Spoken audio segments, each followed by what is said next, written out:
Hello, and welcome to the Veterans Women Connect presentation. And I'm here with Ashley, and we're going to tell you a little bit about ourselves. And so, Ashley, will you next screen, please? So I'll tell you a little bit about who I am. I'm Dr. Patricia Lynn McNeese, and I am a Navy women's veteran. I did 4 years active duty for the Navy, 14 years reserve time for the Navy, and 18 years as an instructional systems specialist. I moved here to Minnesota from Orlando, Florida in 2014.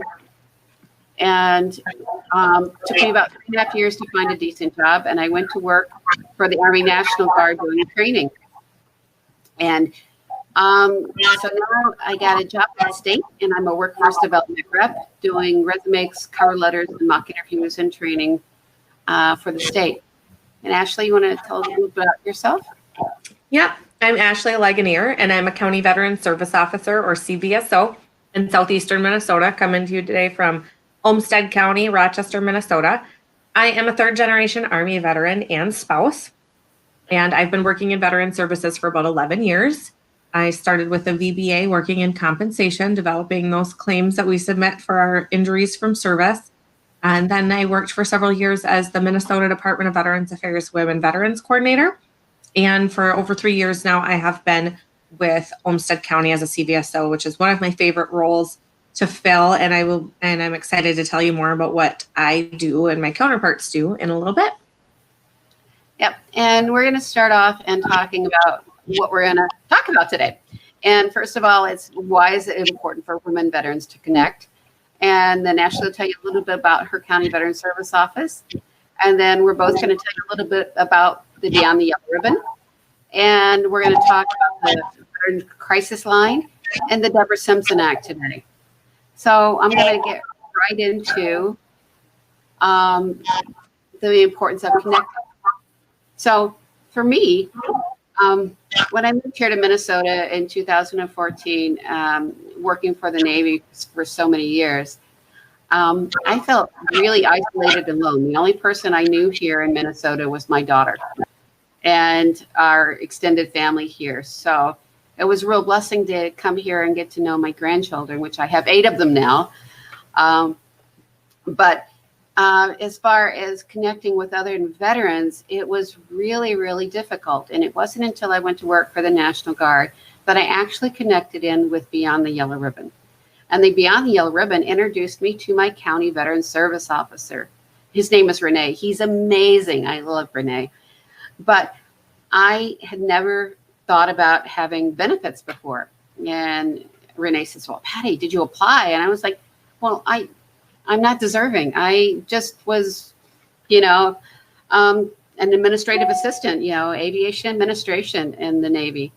And he says, well, did you have any accidents or anything? I said, well, come to think about it, I had an accident in a pressure chamber and it took out my sinuses. So now I have a lot of sinus issues, and I had to have sinus surgery and some other things. He said, well, let me put it in and let's see what we can do and see if we can get you some of these benefits. And I did. And lo and behold, they gave me 20% DAV because of my sinuses, which I suffer every time a huge pressure thing goes through. It triggers a migraine. I've had lots of sinus issues all my life. And so now I'm actually getting a little bit of compensation for it. It's not much, but it helps me. Every month that check helps me to make things happen for myself. But the importance of that connection was amazing. And then I found out through the Women's Veterans Initiative, which I became a part of, about a women's veterans retreat in northern Minnesota. And then I went to that and found so many connections. Like, well, we need to do this in the South. And then I found Ashley. So we are doing this in the South. I was like, oh, that's so cool. And I went to my first women's veterans retreat here in the South. And I got to meet so many amazing women. And I got to meet Ashley. And we've become good friends. And I thank God for her every day in my life. She's amazing. And I thank her for her service, too, because we have very similar stories. And I'll let her tell you a little about her story and then about some of the organizations here in Minnesota that helped us to connect.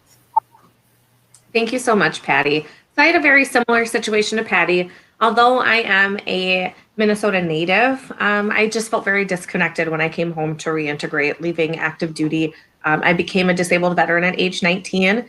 And so coming home, all my friends had surpassed me a year or so in college, and none of my female friends had served. My male friends from back home were still probably serving and starting to deploy. So I just felt very disconnected. And we didn't have that wonderful community of women veterans yet that we've worked so hard to build here in southern Minnesota. And we're hoping that we can help you guys build that in your area. So if you are in an area of the state where you feel disconnected and you're looking for those women veterans organizations, thank you for joining us. And please put any questions or concerns in the chat box so we can address those for you. But I was first brought to my county veteran service officer, and once working with them and beginning my work in veteran services is when I really started to connect with other women who had served and felt less alone. A couple others I want to give shout outs to today are Jenny Solberg. She's a outreach specialist with the VA regional office here in St. Paul, and Kim Dobler, the women veterans coordinator for Minnesota Department of Veterans Affairs. It's nice to know that we have women who have also served who are here to assist us with any resources that we may need. So we've all been in your shoes if you're feeling a disconnect. So we're here to support you. And Ashley will tell you a little bit more about her role as a county veteran service officer.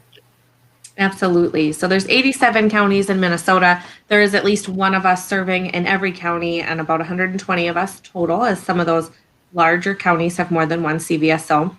What I like to tell my veterans when I work with them is we work for you. We don't work for the VA. So we are your advocate. We're highly trained, accredited service officers that receive a multitude of training each year to stay up to date on what's to know in veteran services. And we are, by state statute, also veterans. So when you seek out your CVSO, you can know that they wore the uniform and had many of the same experiences as you. You can visit macvso.org, the link here on the screen, to find your local CVSO. If you would like to work with a female, there are many of us now that are women veterans, and you can search in surrounding counties. But we work collaboratively with the VA, the Minnesota Department of Veterans Affairs, and many other veteran service organizations to help you navigate this vast system of veterans benefits, whether it's education benefits, healthcare, pension, discharge upgrades, corrections to your DD 214, locating records from your service, or just finding that connection of a service organization. That's what we're here for. Consider us the jack of all trades when it comes to veterans benefits. Also, Patty and I serve together on the DAV of Minnesota Women Veterans Committee. So if you visit davmn.org, you can find more information about what that committee does, and let us know if there's events that you would like to see in your area. Patty's mentioned retreats, and that's something that we're hosting together in southern Minnesota, as well as this year was supposed to be our 5th annual Women Veterans Gala, which serves to just honor and recognize the service of all the women in the state. Unfortunately, COVID put a damper on that. But if you'd like to see events like this in your area or find if they are happening, please let us know in the chat box and we can definitely get you connected. There's also a Women Veterans Connect booth run by Chris Magnuson today, and you can pop into there and ask any questions of her as well. And so now I'm going to talk to you a little bit about the Beyond the Yellow Ribbon. Now, Beyond the Yellow Ribbon was actually created in 1942 to service veterans coming back from the war and helping their families and helping them to get jobs once they returned. And that has expanded tremendously, especially here in Minnesota. There's thousands of companies that employ veterans here in Minnesota, and they want to be connected. We did a boss lift up to Camp Ripley. So in that boss lift, we talked about the importance of hiring veterans and what they can bring to their service, and how you should hire the reservist and how you can support them. But much more than that, the Beyond the Yellow Ribbon work walks hand in hand with the County Veteran Service Office to fill in those gaps that you might not necessarily know about, such as if you need help with getting roof repairs, or you have a service member or your spouse who is off serving the war and you need help doing some of those things. They shovel the driveways during the snows, they rake up leaves during the fall, and they do so many other things. For me, I need help having a car payment done. And so I was like hesitant to ask for help. And they were like, Patty, you got to ask. You got to fill out the papers and ask. I was like, no, I can handle it. Because we as women veterans, we can handle anything. We're strong. And they're like, Patty, ask for help. So I did. And that actually set me back on a better financial road because I was falling behind. And just that little boost helped me so much. And we had a woman veteran whose floor and her trailer was falling down and her washing machine was going through the floor. They went out there and they fixed that for her. And so there are so many things they can do. Car repairs and just helping people connect. And Ashley has her own story about the Beyond Yellow Ribbon. Absolutely. As Patty said, the Yellow Ribbon communities really serve to fill in those gaps, and that's truly what they do. Without us living on an active duty installation or near one, we don't have that connection of your neighbor also, just down the street or next door that also has a service member deployed. So as a guardswoman and a spouse of a guardsman, I'm truly thankful for Beyond the Yellow Ribbon. One of my personal stories of many is that as a young newlywed with my husband gone for a year, I was moving. I purchased our first home and I was moving into a new community. I reached out to that Yellow Ribbon network to see if they could connect me with a moving van. And they did one better than that, much better than that. And they brought a team of about a dozen people over with trucks and trailers, helped me pack up my home, clean up after me and my apartment so I could get my security deposit back. And not only moved me into the new home, but put everything away in the correct rooms, helped me with the garage door opener and putting the dining room chairs together. And they brought breakfast and they brought lunch. And not only did they help me physically as a disabled veteran, but also it helped connect me to individuals in my neighborhood and in my community who had also served or who cared about those who were serving. And so it set me really on on the path of some lifelong friendships that even though I no longer live in that community, that I'm still connected with. So as a CVSO, we do reach out to the Yellow Ribbon networks if there is a need that we cannot fulfill, and vice versa. So it's helpful to not only know who your CVSO is, but who your Yellow Ribbon network is. And so we have that link there on the page so that you can find out who you are near in your Yellow Ribbon community. So yeah, please reach out. And next we're going to talk about veteran suicide prevention. And this is so very, very important because since 2007, nearly 300,000 veteran women have committed suicide. That is one too many. And so we're here to support you, and Ashley's going to tell you a little bit more about that program. Absolutely. As Patty said, statistics are showing a vast increase in suicide by veteran women. Statistics are showing that women veterans are committing suicide at twice the rate of their female counterparts who have not served, as well as twice the rate as their male veteran counterparts. And whether that's a lack of connection, of misunderstanding, or a lack of resources, because we do know that many of our veterans who do take their own lives are not connected with VA services or veteran services at all. And so that's what we're really seeking to do in this connection. You'll see on the slide the Veterans Crisis Line. Please save that number to your phone. You never know when you may need it in a moment of crisis and you don't want to be scrambling for it. Or you never know when somebody will reach out to you. As a professional, veteran service officer, I do get questions and connection and sometimes those reaching out at a time of crisis after hours. And so to be able to have that Veterans Crisis Line number close at hand is vital. If you need further resources, the Minnesota Department of Veterans Affairs has some veteran suicide prevention information on their slide. And if you would like the connection of Jessie Pfau, she is a female Army veteran who works in suicide prevention at the Minneapolis VA hospital. We sure can get you that information. You can also check in the Women Veterans booth today, run by Chris Magnuson, to get any of that connection as well.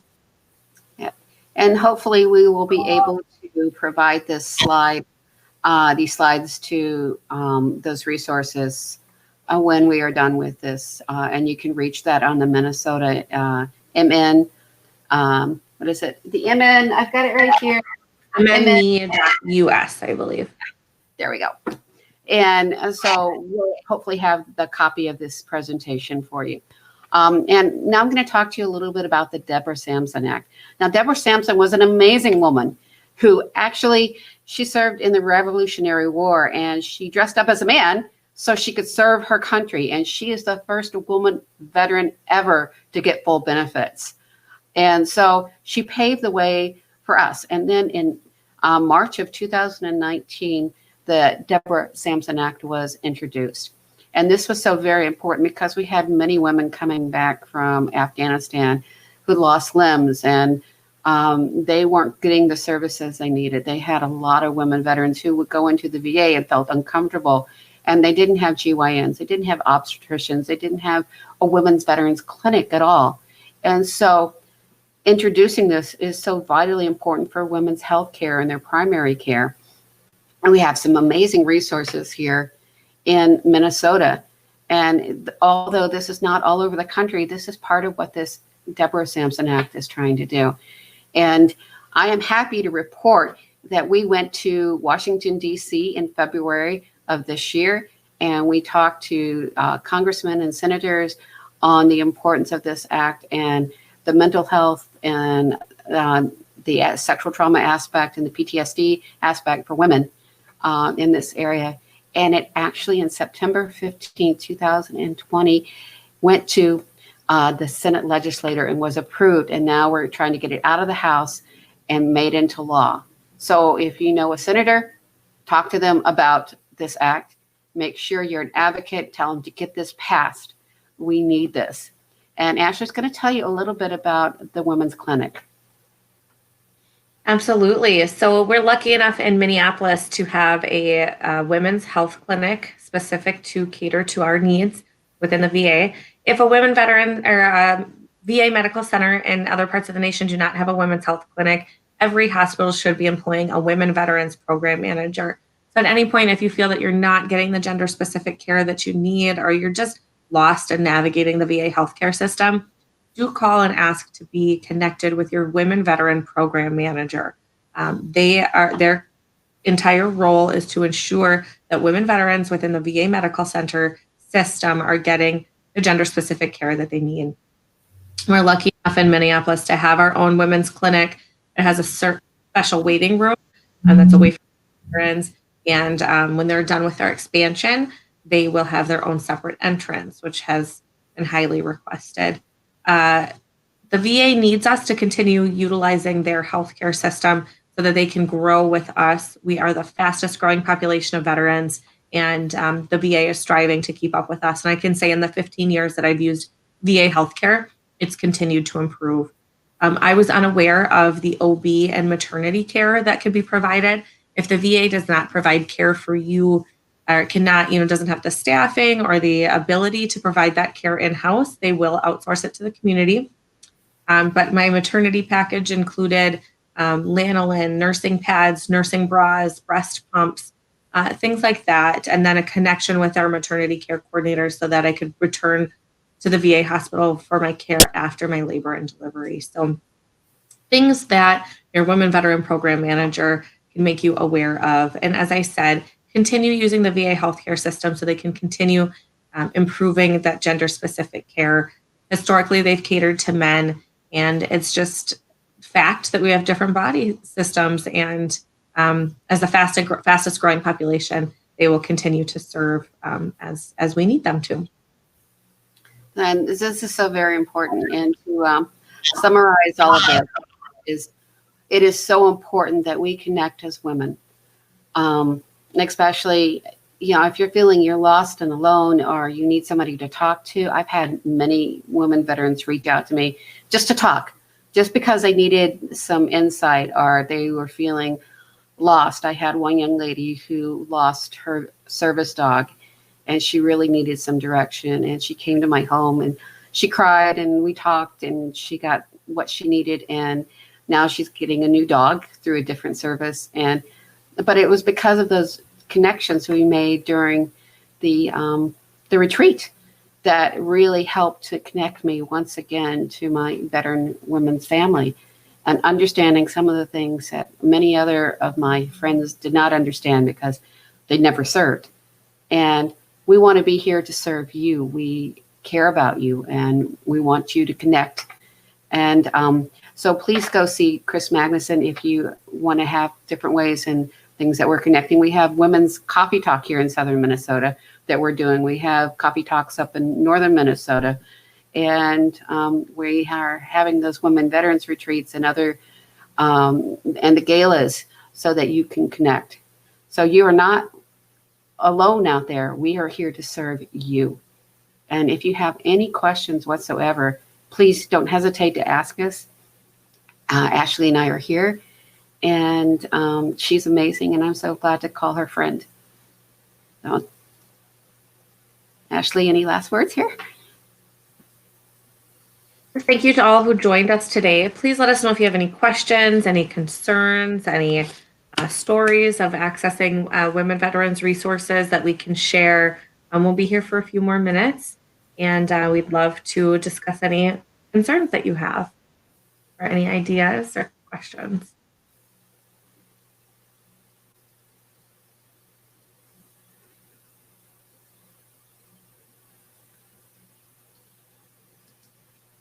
Thank you, everyone. So we have here, is it possible to get a copy? And we're going to try. We are so glad you were able to join us today. And don't hesitate to reach out to your county veteran service officer, your first point of contact. They're here to serve you.